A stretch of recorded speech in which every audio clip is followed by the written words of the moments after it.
Shalom, shalom, shalom.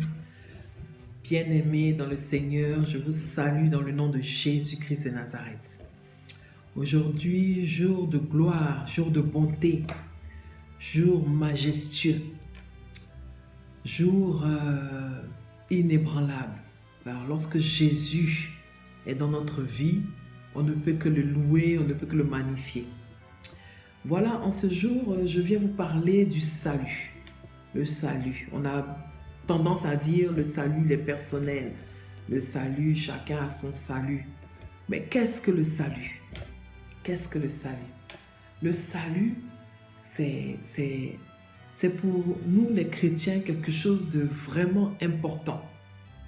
Alors, quelqu'un qui possède le salut trouve aussi la liberté par rapport au péché, par rapport aux condamnations.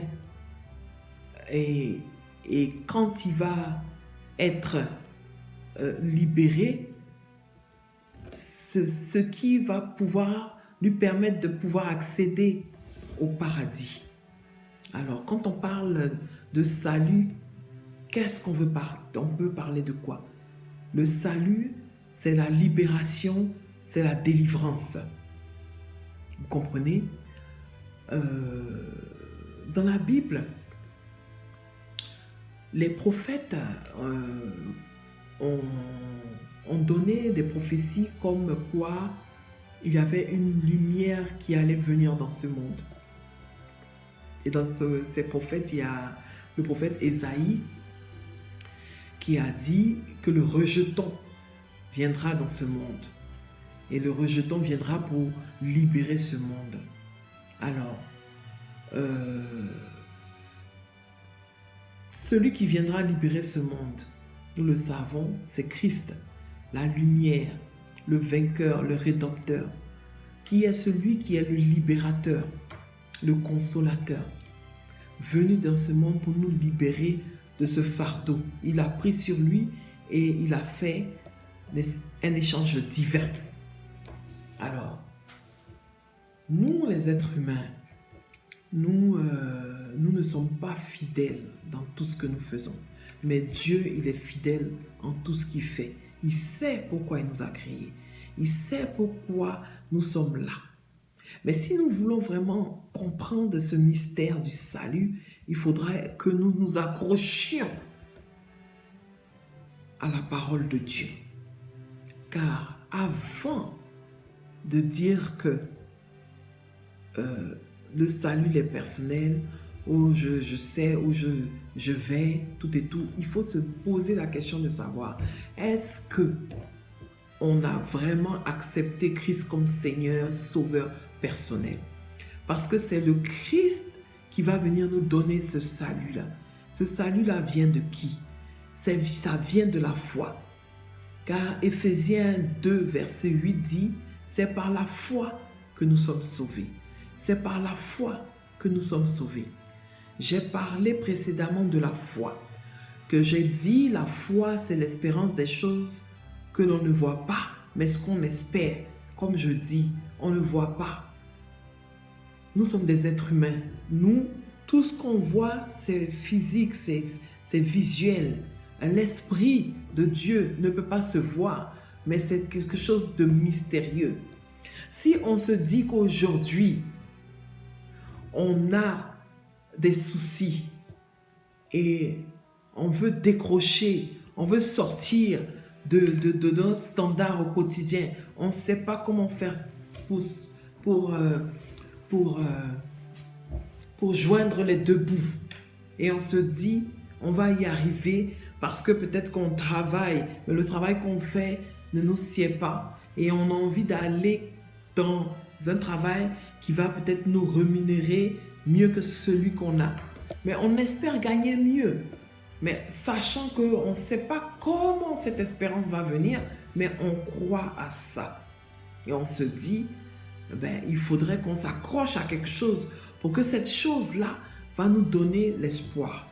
Comme je le disais tantôt dans une autre des vidéos qui était intitulée « La foi chrétienne », Alors, je disais que la foi, c'est-à-dire que c'est d'accepter Jésus comme Seigneur et Sauveur personnel, de l'accepter et de le prendre dans son cœur. Et lorsqu'on a ce Jésus dans le cœur, on sait qu'on a une assurance, on sait qu'on a quelque chose. En ce moment-là, on lui donne toute notre vie, tous nos fardeaux, tous nos manquements, tout ce qui ne glorifie pas le nom de Dieu, afin que lui prenne tout cela et il nous donne la paix, et il nous donne la joie, et il nous donne la libération. C'est-à-dire que le Christ va venir nous délivrer de tous nos fardeaux et nous faire cet échange divin afin qu'il remplace tout ce qui n'est pas de Dieu et il nous donne tout ce qui est divin. Et c'est de là qu'on va parler du salut. Le salut, il vient de Dieu. Le salut ne vient pas des hommes. Le salut, il vient de Dieu, mais il ne vient pas des hommes. Mais comment faire pour pouvoir atteindre cet objectif-là et pouvoir avoir son salut? Le salut va s'atteindre par les œuvres. Dans le livre de Jacques, il est bien dit que le salut va s'atteindre par les œuvres. Mais comment faire pour arriver à ce salut? Si nous prenons le commencement du ministère du Christ, quand Christ est rentré en première ligne de jeu, qu'est-ce qu'il a dit? Il a dit, répentez-vous car le royaume des cieux est proche. Il est parmi vous. Répentez-vous. Répentez-vous. Le Christ est venu enseigner la repentance.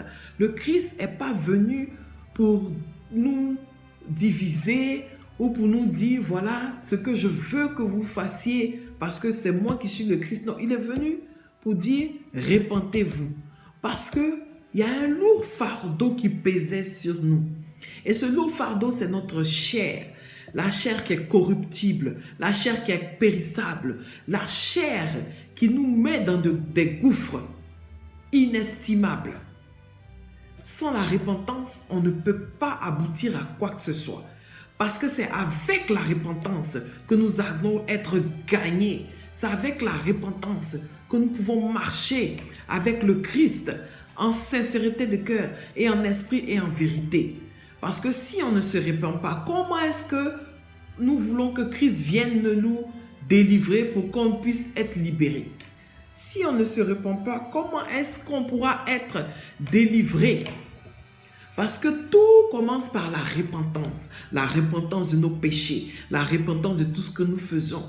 C'est-à-dire que si nous étions dans des sentiers tortueux, il faudrait que nous sachions que maintenant, avec Christ, nous devons marcher dans une ligne droite. Avec Christ, nous devons changer notre comportement. Nous devons changer notre façon de faire. Nous ne devons pas mentir à nous-mêmes. Nous devons faire nos défis avec nous-mêmes. Et nous devons obéir à Dieu. Et nous devons faire confiance à Dieu. Parce que c'est lui qui fait toutes choses en tout temps et en tout lieu. Oui. Alors là, nous allons aller dans le vrai combat, le combat spirituel, le combat de la chair, le combat des entités, le combat de toutes choses. Parce que sans combat, nous ne pouvons rien faire. Donc, nous-mêmes, on ne peut rien faire physiquement. Donc, quand on parle de la vie spirituelle, la vie spirituelle, c'est quelque chose qu'on ne peut pas attraper. C'est quelque chose qu'on ne peut pas, elle ne se matérialise pas dans le physique, mais dans le spirituel. Comment est-ce que nous pouvons être libérés et être délivrés et être libérés pour marcher avec le Christ? Ça dépend de nos comportements, ça dépend de ce que nous faisons, ça dépend de tout ce qui est autour de nous. Parce que quand on veut marcher avec Christ, il faudrait que nous-mêmes, on sache pourquoi on veut marcher avec Christ. Lorsqu'on cherche un travail, on a besoin de marcher avec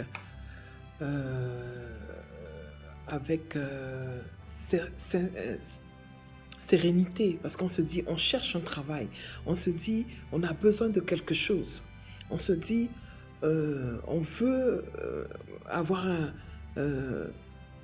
pour des femmes qui cherchent des enfants et qui n'arrivent pas, se dit, oh, je veux un enfant, elles vont crier à Dieu comme Anne l'a fait.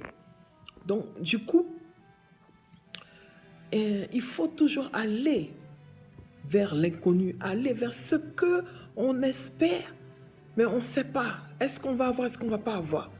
C'est à cause de ça que je dis que le salut, c'est personnel. C'est ce qu'on va faire personnellement pour atteindre notre objectif.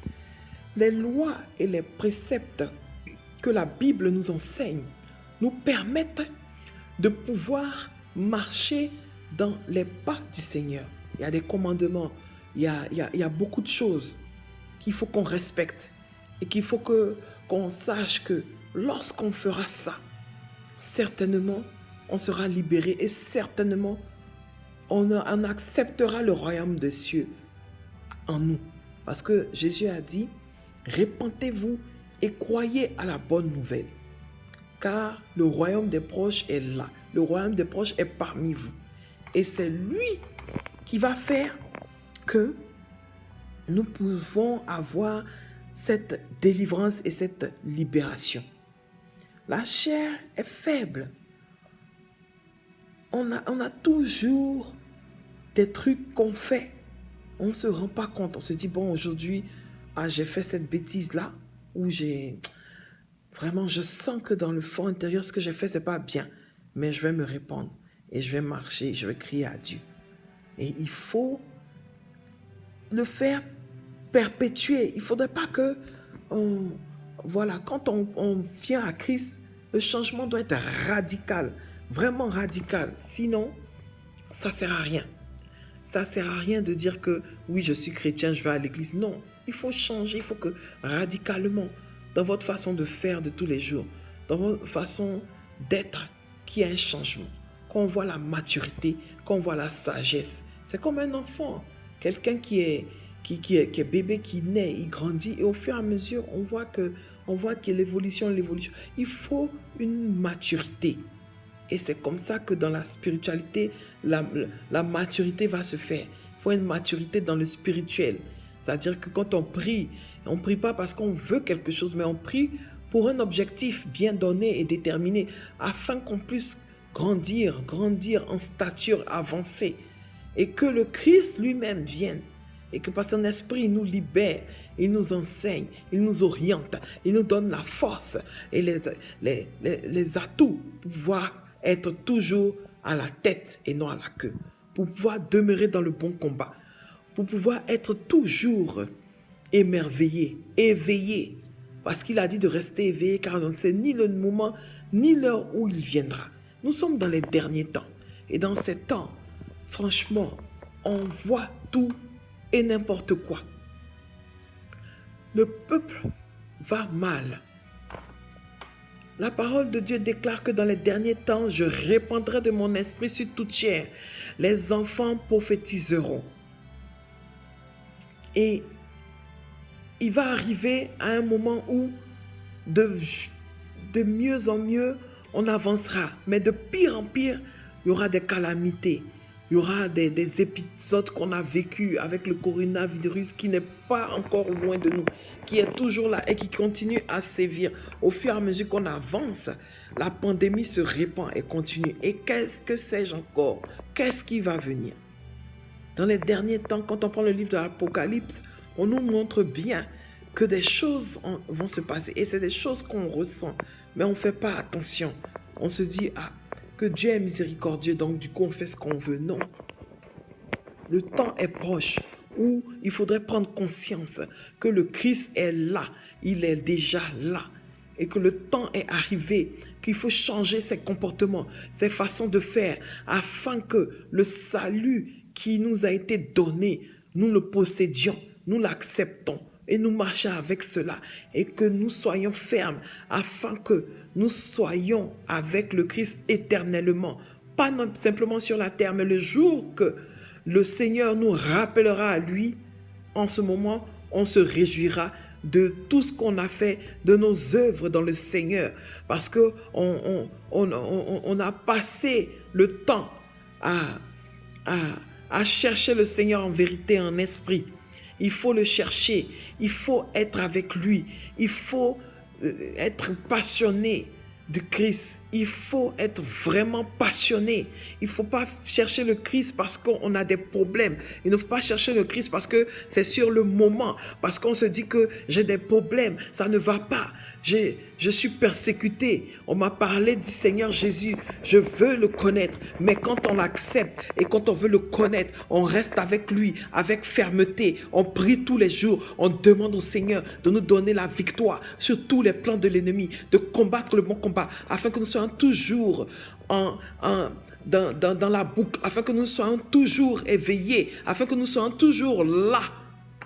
Mais ce n'est pas parce qu'aujourd'hui, ça ne va pas, ou on est dans des situations tellement calamiteuses et qu'on cherche à voir les hommes de Dieu afin qu'ils prient pour nous. Lorsqu'ils finissent de prier pour nous, on ne vient même pas remercier ces hommes qui, nuit et jour, sont dans le secret, sont en train d'intercéder pour que Dieu ait sa main sur nous. Mais non, ils prient, ils font des prières tout le temps, mais ne serait-ce qu'un petit moment de remerciement pour la personne qui a mis ses genoux à terre pour supplier le Dieu. Non, l'être humain est ingrat. L'être humain a besoin quand il est dans le besoin, mais il ne voit pas des choses et il ne se répand pas. C'est toujours les mêmes choses. Donc pour finir, le salut, il est personnel. C'est nous qui le cherchons. En Christ, on a le salut. En Christ, on a la victoire. Parce que c'est lui qui est la lumière. C'est lui qui est celui qui va se déployer pour nous donner la victoire sur toutes les entités sataniques. Pour nous donner la victoire en toutes choses, en tout temps. Jean 3, verset... Jean 3. Dans le livre de Jean, il est écrit que celui-ci est mon fils, en qui j'ai mis toute ma foi. Lorsque, en esprit et en vérité, on le suivra, c'est lui qui sera le chemin et la vérité. C'est lui qui nous donnera le chemin. On dit le chemin et la vérité. Le chemin et la vérité. En Christ, il y a le chemin et en Christ, il y a la vérité. En Christ, il y a tout. En Christ, il y a la paix. En Christ, il y a la joie. Mais c'est une joie qu'on ne peut pas quantifier. Tu as tellement la paix du cœur quand tu es avec Christ. Tu es tellement dans la joie. Tu n'as peur de rien. Il n'y a rien qui va t'effrayer. Il n'y a rien qui va venir. Même si on t'annonce un décès, 20 décès même dans la journée, tu es inébranlable. C'est vrai. Tu vois la souffrance, mais il te donne cette force. Mais tu ne sais même pas cette force-là vient d'où. C'est lui qui a le dernier mot dans notre vie. C'est à lui qu'on doit regarder. C'est à lui qu'on doit regarder. Parce qu'avec lui, nous avons la victoire. Avec lui, nous sommes dans l'excellence. Et pour finir, le salut, il vient de Dieu. Le salut, c'est important. Et le salut nous donnera la victoire éternelle au nom de Jésus. Amen.